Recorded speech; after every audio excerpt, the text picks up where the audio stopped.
بعد فقد قال الله تعالى في شأن حبيبه إن الله وملائكته يصلون على النبي يا أيها الذين آمنوا صلوا عليه وسلموا تسليما اللهم صل على سيدنا محمد وعلى آل سيدنا محمد وبارك وسلم عليه. கண்ணியத்திற்குரிய அல்லாஹ்வுடைய நல்லடியார்களே, சஜ்ஜாதா கிபிலாக்களே, அல்லாஹு ஜல்ல ஷானுஹு தஆலா நமக்கு செய்த பேருபகாரம் நமது நாயகம் சர்க்கார் நாயகத்தினுடைய மகான ஃபாத்திஹாவில் ஒன்று சேர்த்து, குறிப்பாக ஜமான் அவர்கள் சொன்னதை போல தீனை நாம் எந்த ஜாத்தில் நாம் பெற்றுக்கொண்டோமோ அந்த நூரி நாயகத்துடைய பேரப்பிள்ளை நமக்கு முன்னால் தீனாகவே காட்சியளித்து கொண்டு நம்முடைய உள்ளங்களை அல்லாஹு தஆலா அவர்களுடைய பரக்காத்தின் மூலமாக தெளிவு பெற செய்வது கொண்டும் நம்முடைய கல்வுகள் அல்லாஹுடைய யாபகங்களை உண்டாக்குவதற்காகவும் அல்லாஹ் நம்மை இங்கே வரவழைத்து அவர்கள் முன்னால் அமர்த்திருக்கிறான். அல்ஹம்துலில்லாஹ். எஜ்மான் அவர்கள் நமக்கு யாபகப்படுத்தினார்கள் சுஜாதா கிபிலா. அவர்கள் பேசின பிறகு ஃபகீர் பேசுறது பேஅதபு இருந்தாலும் அவங்களுடைய உத்தரவுக்கு நாங்கள் ஒரு சில வார்த்தைகளை யாபகப்படுத்தி என்னுடைய சிற்றுரையை முடித்துக் கொள்கிறேன். அதாவது அஹ்ல பைத்துகளை நாம் மதித்தாக வேண்டும், ஆல ரசூலை நாம் மதித்தாக வேண்டும் என்பதை நமக்கு ஞாபகப்படுத்தினார்கள். ஒரு நாள் தினத்தில் ஒரு பெண்மணி தன்னுடைய குழந்தைகளோடு மதீனா விட்டு வெளியாகி ஒரு ஊருக்கு போகிறாங்க. அவர்களுக்கு தங்குமிடம் இல்லை, அவர்களுக்கு எந்த வசதியும் இல்லை. அந்த ஊரில் யார் முஸ்லிமானவர்கள், யார் பெரியவர்கள் இருக்கிறாங்கன்னு கேட்குறாங்க. அப்போ காட்டப்படுது ஒரு மனிதரை, ஒரு அரசரை காமிக்கப்படுது. இவர் முஸ்லீம்களுடைய அரசராக இருக்கிறாரு, பொறுப்புதாரியாக இருக்காரு, அவரை போய் பாருங்கன்னு சொல்லிட்டாங்க. அதனால் நேராக அந்த பெண்மணி அவருடைய வாசலுக்கு போய் சொன்னாங்க, நான் இது மாதிரி ஆல ரசூலுல்லாவுடைய குடும்பத்தில் உள்ள ஒரு பெண்மணி, நான் எனக்கு தஞ்சம் வேண்டும், எனக்கு போதுமான வசதிகள் இல்லை, அது செய்து கொடுங்கன்னு சொல்லி அந்த அம்மா கேட்குது. அப்போ அந்த மனிதர் சொன்னார், நீ ஆல ரசூல் என்பதற்கு என்ன ஆதாரம் இருக்கிறதுன்னு கேட்டாங்க. அந்த அம்மா, என்கிட்ட எந்த ஆதாரமும் இல்லை, நான் ஆல ரசூல் என்பதை என்னுடைய நாவல் தவிர வேறு எதையும் நான் சொல்ல முடியாது அப்படின்னு அந்த அம்மா சொல்லிடுச்சு. பிறகு அந்த அம்மா அவர்கிட்டேருந்து அவர் அனுமதி தரலை, தஞ்சம் தரலை. அதனால் அந்த அம்மா வெளியே கிளம்பி போயிடுச்சு. போய் பக்கத்து ஊரில் போனால் ஒரு யகூதி ஒருத்தவர் கேள்விப்பட்டு அந்த அம்மாவுக்கு எல்லா வசதிகளையும் செஞ்சு கொடுத்தார். அப்போது அவர் தன்னுடைய வீட்டில் சொன்னார், இவங்க ரசூலுல்லாவுடைய பேரப்பிள்ளை இவங்க, அதனால் இவர்களை நாம் மதித்தாகணும், அவர்களுக்காக எல்லா வசதியும் செஞ்சு கொடுங்க என்பதாக தன்னுடைய வீட்டில் உள்ளவர்களுக்கு உத்தரவு போட்டு அன்று அவர் மதித்து அவர்களை தங்க வைத்தார். அன்று இரவு ரசூல் ஸல்லல்லாஹு அலைஹி வஸல்லம் அவர்கள் அந்த முஸ்லீமான அந்த அரசருடைய கனவுல ரசூலுல்லா வராங்க. அப்போ அவர் தன்னை ஒரு மஹ்ஷர்ல நிற்கிற மாதிரி கனவு பார்க்குறார்.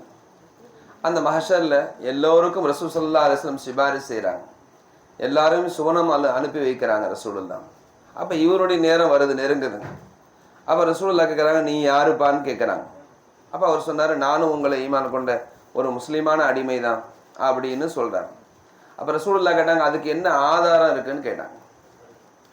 அப்போ சொன்னார், யார ரசூலுல்லாஹ், நான் ஈமான் கொண்டிருக்கிறதுக்கு ஆதாரம் நான் என்ன கொண்டு வருவேன், என்னால் எந்த ஆதாரத்தை கொண்டு வர முடியாது. இப்போ ரசூலுல்லாஹ் சொன்னாங்க, நீ மட்டும் என்னுடைய பேரை பிள்ளைட்டு ஆதாரம் கேட்டியப்பா, நான் எப்படி ஒன்றை நான் சேர்த்துக்க முடியும் ஆதாரம் இல்லாமல் ரசூலுல்லாஹ் கேட்குறாங்க. தூக்கி வாரி இப்பொழுது முழிச்சிடுறாரு இவர். அதோடு அவருடைய தன்னுடைய அந்த தவறை அவர் உணர்றாரு. நம்ம தவறு செஞ்சிட்டோம், ரசூலுல்லாவுடைய குடும்பத்தில் ஆதாரம் இருக்கா, நீ அந்த குடும்பத்தில் உள்ள பெண்ணு தானா என்பதை நம்ம கேட்டது எவ்வளோ பெரிய தப்பு என்று அவர் கவலையோடு அந்த பெண்ணை தேட ஆரம்பிக்கிறார். கடைசியாக தேடி கடைசியில் மக்களிடத்தில் அறிமுகமாகி அந்த இடத்துக்கு வந்துடுறார். அந்த யஹூதியுடைய வீட்டுக்கு வந்து சொல்கிறார், நீ யஹூதியாக இருக்கிற, நாங்கள் முஸ்லீம்கள், எங்களுடைய சர்தார் ரசூல் ஸல்லல்லாஹு அலைஹி வஸல்லம் பேரை புள்ள உன் வீட்டில் இருக்கு, ஆனால் அவருக்கு அந்த பெண்ணை வீட்டில் வச்சு கண்ணியப்படுத்த தகுதி எனக்கு தான் இருக்குது, நீ என்னோடு அனுப்பி வைன்னு சொல்லி அந்த யஹூதிகிட்ட கேட்குறாரு. அந்த யஹூதி சொன்னார், இதை நீ நேற்று வந்து கேட்டிருந்தா நான் அனுப்பிச்சு வச்சுருப்பேன், ஆனால் இப்போ முடியாது என்னால் அப்படின்னு சொல்கிறார். ஏன்னு கேட்குறாரு. உனக்கு என்ன வேணாலும் தரேன், தயவுசெய்து அந்த பெண்ணை என் கூட அனுப்பி வச்சிரு. அப்போ அவர் சொன்னார், ரசூலுல்லாவுடைய குடும்பம் என்ற அந்த ஒரு வார்த்தைக்காக நான் அந்த பெண்ணை மதித்து என்னுடைய வீட்டில் நான் தங்க வைத்தேன். இன்று இரவு ரசூலுல்லாஹ் என்னுடைய கனவுல வந்து என்னோடு சந்தோஷமாக பேசி என்னிடத்தில் களிமா சொல்லி கொடுத்து என்னை முஸ்லீமாக ஆக்கிவிட்டு சென்று விட்டார்கள். அதனால் நான் அந்த பெண்ணை மதித்ததினால் தீனை நான் பெற்றேன், அதனால் நான் விட முடியாதுன்னு சொன்னார். அப்ப நாம அவர்களை மதிப்பதின் காரணத்தினால் நம்முடைய உள்ளங்கள்ல தீன் வளருகிறது, தீனை நாம் அடைகிறோம் என்பதை இதன் மூலமாக நமக்கு விளக்கப்படுகிறது. அப்ப நம்முடைய ஹாலாத்துகளை நாம் சரி செய்தாக வேண்டும். நான் அவர்களை பார்க்கும்போது எஜமான் அவர்கள் சொன்னார்கள், அவர்களை பார்க்கும்போது ஒரு தீனை நாம் பார்க்கிறோம் என்ற உணர்வோடு நாம பார்க்கணும். அல்லாஹு தாலா பொதுவாகவே தீனை நபியுடைய சூரத்துல தான் காமிச்சான். தீனை நாம வெளியில பார்க்க முடியாது. சஹாபாக்கள் நபியுடைய சாத்துல தான் பார்த்தார்கள், அதை அனுபவித்தார்கள். அப்ப சஹாபாக்களுக்கு நபியுடைய அந்த சொஹபத் ஆசையா இருந்துச்சு. அந்த தீனை அவர்கள் பெற்றுக்கொண்ட பிறகு அந்த நபியுடைய சொஹபத்தை தான் அவங்க நேசிச்சாங்க. அதுல கண்ணும் கருத்துமா இருந்தாங்க. ஒவ்வொரு சஹாபியும் ரசூலுல்லாவோடு இருப்பதை நேசித்தார்கள். அப்ப நமக்கு அந்த உணர்வு இல்லாம இருக்கிறோம். நாம அவர்களுடைய அந்த சொஹபத்துடைய உயர்வு நமக்கு தெரியல. இங்க மட்டும் இல்லை, ஆகிரத்திலும் சரி.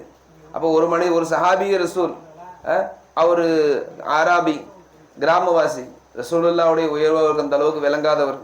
அவர் ரசூலுல்லா இடத்துல ஒரு நாள் வந்திருக்கும் போது பல கேள்விகளை கேட்டுக்கிட்டே இருந்தார்.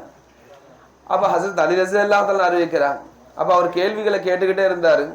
ரசூலுல்லா சில நேரத்துல நல்ல, அதாவது ரசூலுல்லா சந்தோஷமா இருந்தா அதுக்கு பதில் கொடுப்பாங்க, இல்லைன்னா அமைதியா இருந்துருவாங்க.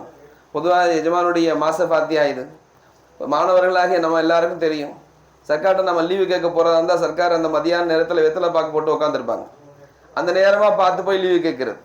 அதாவது வெத்தலை பாக்கு போட்டு சர்க்கார் அந்த நேரத்துல பேச மாட்டாங்க. ஏன்னா ஒயிட்ல இருக்கிறதுனால சர்க்கார் அதிகமா பேச மாட்டாங்க, திட்ட மாட்டாங்க. அதனால அந்த மாதிரி நேரமா போய் ரசூலுல்லாஹ் சர்க்கார்கிட்ட போய், சர்க்கார் இந்த மாதிரி 2 நாள் லீவ் வேணும், சர்க்கார் ஏதாவது பேசுனா நம்முடைய ஆணையானுக்கு அசிங்கமாயிருமோன்னு நினைச்ச நேரத்தில் போய் தொலை சீக்கிரம் அனுப்பி விட்டுருவாங்க. அதனால அந்த மாதிரி நேரமா பார்த்து போய் கேட்போம் இல்லையா? அந்த மாதிரி அந்த சஹாபி ரசூலுல்லாவுடைய அந்த சந்தோஷமான நேரத்துல பார்த்து கேட்டார், யார் ரசூலுல்லாஹ், எனக்கு என்னென்னது வேணும்னு சொல்லி கேட்டுக்கிட்டே இருக்கிறார். ரசூலுல்லாஹ் கொஞ்ச நேரம் அமைதியா இருந்துட்டு கேட்டாங்க, உனக்கு என்னதான்ப்பா வேணும் கேட்டு தொலைப்பா, உனக்கு என்ன வேணுமோ கேளுப்பான்ட்டாங்க. அப்போ ஹசரத் அலி ரலியல்லாஹு மௌலா அலி சொல்றாங்க, அதாவது நாங்க எல்லாம் இந்த மாதிரி ஒரு அவகாசத்துக்காக பல நாட்கள் எதிர்பார்த்திருக்கிறோம். இந்த மாதிரி ஒரு வார்த்தை கேட்டால் நல்லா இருந்திருக்குமே என்று நாங்கள்லாம் எதிர்பார்க்கிறோம். அப்ப நிச்சயமாக இந்த மனிதர், யாரெல்லாம் அப்படின்னா எனக்கு சொர்க்கத்தை வாங்கி தாங்கன்னு பூமியில இருந்துகிட்டே சொர்க்கத்தை விலைக்கு வாங்கிடுவார் இந்த மனுஷன் அப்படின்னு ரசூலுல்லாஹ் உனக்கு சொர்க்கம் இருக்குப்பான்னு சொல்லிட்டா முடிஞ்சு போச்சு. அப்ப ரசூலுல்லாஹ் சொல்றதுக்கு தனியா வகி வரணும் எதுவும் இல்லை, ரசூலுல்லாஹ் பேசுறதே வகிதான். அதனால ரசூலுல்லாஹ் சொன்னா சீக்கிரமா அவருக்கு கிடைச்சிருமே என்று ஆவலோடு நாங்கள் எதிர்பார்க்கிறோம். ஆனால் அந்த மனுஷன் அப்பாவியா இருந்தான். அந்த மனுஷன் எதை கேட்கணும்னு தெரியாம ரசூலுல்லாஹ்ட்ட கேட்டா, அப்படின்னா நீங்க எனக்கு என்ன வேணும்னு கேட்டீங்க யார் ரசூலுல்லாஹ், அப்படின்னா நான் ரொம்ப தூரத்துல இருந்து சஃபர்ல வந்திருக்கிறேன், அதனால எனக்கு சஃபர் செய்வதற்கு ஒரு ஒட்டகம் கொடுத்தா நல்லா இருக்குமேன்னு சொன்னார். ரசூலுல்லாஹ் சொன்னாங்க, சரிப்பா அந்த ஒட்டகத்தை அவர் கொடுங்கன்னு சொன்னாங்க. ஒரு ஒட்டகம் அவருக்கு கொடுக்கப்பட்டுச்சு. அப்ப ரசூலுல்லாஹ் விடல, மறுபடியும் அவரை கேட்கிறாங்க, என்ன வேணும் உனக்கு, மறுபடியும் ஏதாவது தேவைன்னா கேளு. அப்போ நாங்க எல்லாம் மறுபடியும் ஆசைப்பட்டோம், இந்த தடவையாவது இந்த மனுஷன் நல்லதா கேட்பாரு, ரசூலுல்லாவுடைய நெருக்கத்தை கேட்பாரு, அல்லா ரசூல் முஹப்பத்தை கேட்பாரு, ஆகிரத் சம்பந்தமான விஷயத்தை கேட்பாருன்னு ஆசையோட நாங்கெல்லாம் இருந்தோம். ஆனால் மறுபடியும் அந்த அப்பாவியான அந்த மனுஷன் மறுபடியும் கேட்கிறாரு, இந்த ஒட்டகத்தை கட்டுவதற்கு கடிவாளம் கொடுங்க எனக்குன்னு. ரசூலுல்லாஹ் அதையும் கொடுக்குறாங்க. மூணாவதாக கேட்கிறாரு, ரசூலுல்லாஹ் கேட்கிறாங்க, மறுபடியும் என்ன வேணுமோ கேளுப்பான்னு. அப்பவும் நாங்க எதிர்பார்த்த வேற ஏதாவது கேட்பாரு. அப்ப அவர் மறுபடியும் கேட்கிறாரு, யார ரசூலுல்லாஹ் அங்க போய் சேர வரைக்கும் உணவு அவசியம் இருக்கும், அதனால அந்த உணவு தேவையும் நீங்களே கொடுத்துட்டா இடையில நிக்க வேண்டிய அவசியம் இருக்காது அப்படின்னு மறுபடியும் கேட்டாரு. ரசூலுல்லாஹ் அதையும் கொடுத்துட்டு சொன்னாங்க, என்னப்பா இவ்வளவு அப்பாவியா இருக்கிறியே, பனு இஸ்ராயில்ல உள்ள ஒரு கிழவிக்கு உள்ள அந்த ஈமான் கூட உனக்கு இல்லாம போச்சேன்னு கவலைப்பட்டாங்க. அப்ப சஹாபாக்கள் கேட்டாங்க, யார ரசூலுல்லாஹ் அந்த பனு இஸ்ராயில்ல உள்ள கிழவி என்ன செஞ்சுச்சுன்னு கேட்டாங்க. அப்ப ரசூலுல்லாஹ் சொன்னாங்க, பனு இஸ்ராயில்ல மூசா அலைஹிஸ்ஸலாம் ஒரு தடவை அந்த ஊரை விட்டு புறப்படுறாங்க, ஒட்டகத்துல ஏறி உட்காந்து. அப்ப அந்த ஒட்டகம் ஊரை விட்டு வெளியில போக மாட்டேன், திருப்பி ஊருக்குள்ள வந்துருது. அப்போ மூசா அலைஹிஸ்ஸலாம் அல்லாஹ்ட்ட கேட்டாங்க, யாரெல்லாம் என் ஒட்டகம் ஊரை விட்டு வெளில போகவே மாட்டேதே, காரணம் என்ன, திருப்பி ஊருக்குள்ள வந்துருது. அப்ப அல்லாஹ் சொன்னா, மூசாவே உங்களுடைய அந்த ஒட்டகம் போகாததுக்கு காரணம் யூசுப் அலைஹிஸ்ஸலாத்து அவர்களுடைய உபயோகப்படுத்திய அந்த சில பொருட்கள் அங்க யூசுப் அலைஹிஸ்ஸலாத்தோடு சேர்த்து அடக்கப்பட்டிருக்கு, அதை எடுத்தாதான் உங்க ஒட்டகம் ஊரை விட்டு வெளியில போகும், அந்த பரக்காத் அந்த ஒட்டகத்துக்கு தேவை இருக்கு அதனால அந்த பரக்காத்தை விட்டுட்டு போகிறதுக்கு ஒட்டகத்துக்கு ஆசை இல்லைன்னு அல்லாஹ் சொன்னான். எங்கங்க யூசுப் அலைஹிஸ்ஸலாம் அடக்கப்பட்ட கபர் அல்லாவே சொல்லியிருக்கலாம் இங்கே தான் இருக்குன்னு, அல்லாஹ் சொல்லலை. அதை தாபூத்தை எடுத்துட்டு போங்கன்னு அல்லாஹ் உத்தரவு போட்டான். மூசா அலைஹிஸ்ஸலாம் மக்கள்கிட்ட கேட்டாங்க, எங்கப்பா இருக்கு அந்த யூசுப் அலைஹிஸ்ஸலாம் அடக்கப்பட்ட இடம் எங்க இருக்கு, அந்த தாபூத் எங்க இருக்குன்னு கேட்டாங்க.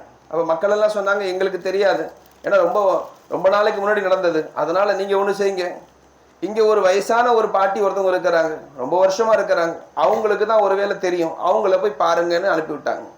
அந்த அம்மாவை தேடி போறதுக்குள்ள ரொம்ப நேரம் ஆயிடுச்சு. போனாங்க, போய் கேட்டாங்க, இந்த மாதிரி யூசுப் அலைஹிஸ்ஸலாத்துடைய கபர் எங்க இருக்கு. ரசூலுல்லாஹ் சொல்றாங்க இதை சஹாபாக்களுக்கு ஜியார செய்யறதுக்கு என்ன இருக்குன்னு கேட்கறானே. ரசூலுல்லாஹ் சொல்றாங்க இதை மாதிரி யூசுப் அலைஹிஸ்ஸலாத்துடைய மக்பராவை தேடி யாரு, ரவுலாவை தேடி யாரு போறா, மூசா அலைஹிஸ்ஸலாம். அப்ப அந்த அம்மாக்கு இருந்தாங்க, எனக்கு தெரியும் எங்க அடக்கப்பட்டிருக்குன்னு, வேற யாருக்குமே தெரியாது, ஏன்னா ரொம்ப வருஷமா நான் தான் இருக்கிறேன். அதனால நான் அதை காமிக்கிறதா சும்மாலாம் காமிக்க மாட்டேன், எனக்கு ஏதாவது வியாபாரம் நமக்குள்ள செஞ்சுக்கணும், அப்படியா இருந்தால் நான் காமிப்பேன்னு அந்த அம்மா சொல்லுது. அப்போ அவங்க சொன்னாங்க, சரி என்ன வேணுமோ கேளுமா நான் தர்றேன், நீ எனக்கு அந்த இடத்த காமிச்சு கொடுன்னா. அப்போ அந்த அம்மா சொல்லுச்சு, முதல்ல நீங்க எனக்கு உத்தரவாதம் கொடுங்க, நாளைக்கு மஹ்ஷர்ல அல்லாஹு தாலா உங்களை எந்த சொர்க்கத்துல வச்சிருப்பானோ அந்த இடத்துல எனக்கும் இடம் வேணும், அப்படி கொடுக்கறதா இருந்தா நான் காமிப்பேன். மூசா அலைஹிஸ்ஸலாம் திகைச்சு போயிட்டாங்க, இதை எப்படி நான் முடிவு செய்ய முடியும், இது அல்லாஹ் முடிவு செய்யணும் யாரு பக்கத்துல இருக்கணுங்கிறதுக்காக. அது அன்பியாக்களுடைய மக்காம உம்மத்துல உள்ளவங்களுக்கு கொடுக்கறதுனா வந்து அல்லாஹ் முடிவு செய்யணும், நான் முடிவு செய்ய முடியாது. அதனால நான் அமைதியா இருந்துட்டாங்க. அப்ப அல்லாஹ்ட்ட கேட்டாங்க, யா அல்லாஹ் இந்த அம்மா இப்படி கேட்குது, என்ன செய்யறப்பேன்னு. அப்ப அல்லாஹ் அவளுக்கு அனுமதி கொடுத்தான், நீங்க ஒத்துக்குங்க, நாங்க இங்க அவளுக்கு கொடுத்துட்றேன்ட்டு அல்லாஹ். அதே மாதிரி மூசா அலைஹிஸ்ஸலாம் ஒத்துக்கொண்ட பிறகுதான் அந்த அம்மா அந்த கபரை காமிச்சிச்சு. அந்த கபரை தோண்டி கடைசியில் அந்த இதை எடுத்த பிறகுதான் அந்த ஊரை விட்டு அவங்க வெளியில போக முடிஞ்சிச்சு. அப்ப ரசூலுல்லாஹ் இதை சொல்றாங்க, எப்படி அந்த பெண்மணி, அந்த வயசான பாட்டி மூசா அலைஹிஸ்ஸலாத்திட்ட ஒரு உதவி தேடும் போது, நீங்க எனக்கு எங்க மஹ்ஷர்ல இருப்பீங்களோ அந்த ஜன்னத்துல இருப்பீங்களோ அந்த ஜன்னத்துல எனக்கு இடம் கொடுத்தா தான் நான் உங்களுக்கு இந்த உதவியை செய்வேன்னு சொன்னாலே அந்த அளவுக்கு கூட உனக்கு இல்லாம போச்சேன்னாங்க. அப்ப நாம பார்க்க வேண்டியது அவர்களுடைய சொஹபத் நமக்கு மிக மிக முக்கியம். ஆரிஃபீன்களுடைய சொஹபத், நல்லடியார்களுடைய சொஹபத், அந்த சொஹபத்தின் பரக்கத்தினால் நாம் அமல் செய்து அடைய முடியாதை நாம் மற்ற காரியங்களை தான தர்மங்களை கொண்டோ மற்ற எல்லா காரியங்களை கொண்டும், ஏன்னா சைத்தான் சீக்கிரமா வழி கெடுத்துருவான், சில நேரங்களில் நம்முடைய அமல்களை வீணாக்கி விட்டுருவான். அந்த மாதிரி எதை கொண்டு அடைய முடியாதோ அதையெல்லாம் சொஹபத்தை கொண்டு முஹப்பத்தை கொண்டு அடைந்து விட முடியுமோ, அவருடைய துஆவை கொண்டு அடைந்து விட முடியுமோ அதை நாம் பெற்றுக்கொண்டாக வேண்டும். அதனால இது போல நல்லடியார்களை மதிப்பதும் நேசிப்பதும் அவர்களுடைய சொஹபத்தில் இருப்பதும் அவர்களை பார்ப்பதும் நமக்கு இபாதத்தாக இருக்கிறது. அல்லாஹ் தஆலா நம் அனைவர்களையும் அவர்களுடைய அந்த ஃபைசான பரக்காத்தின் காரணத்தினால், அவர்களுடைய பார்வையின் அவர்களுடைய சொஹபத்தின் பரக்காத்தினால் நம்முடைய கல்புகளை அல்லாஹுடைய ஞாபகத்தில் திளைக்க செய்வானாக. வாஹிர் தாவானா அல்ஹம்துலில்லாஹி ரப்பில் ஆலமீன். அஸ்ஸலாமு அலைக்கும் வரஹ்மத்துல்லாஹ்.